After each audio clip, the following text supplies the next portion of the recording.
your home can feel very overwhelming, but the best way to eat an elephant is one bite at a time. Here's where you should start if you're thinking of selling your property. Selling a home is different from buying a home because most of the work is done up front to prep the house. Once the house is listed, there still may be some things to do, but the bulk of the work is done up front. Here's where you should start. Paperwork.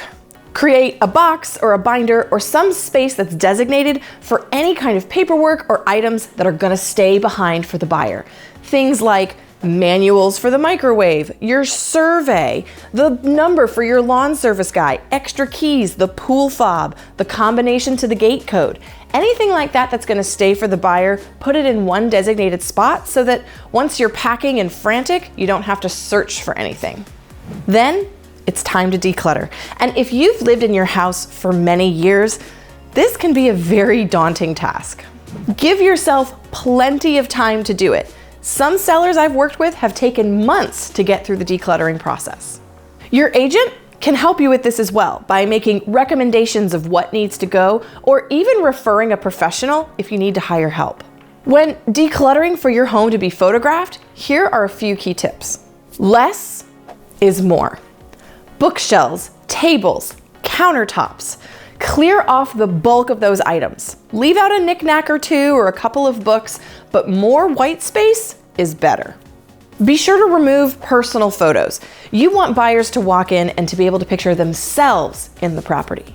Think about thinning out bulky furniture, especially if you know there are certain pieces that are not going with you. Now's the time to sell them or donate them so that your house has more space. And let's talk about closets. If you open your closet door and it's stuffed to the gills, it's time to thin it out. If a buyer opens a closet and sees it completely stuffed, the perception is there's not a lot of storage. But psychologically, if they open up a storage area and see room to spare, they think, wow, there's a lot of space here.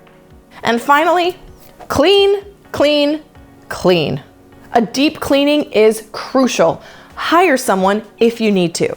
You get one chance at a first impression, so make sure it's a good one.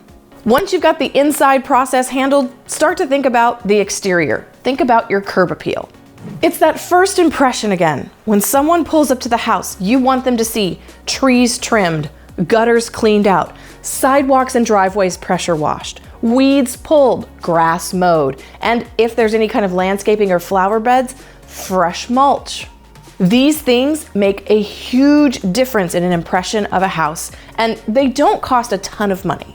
Lean on your agent throughout this process. This is what they help people do every single day. Follow these steps and you're well on your way to getting your home sold. Just take it one step at a time.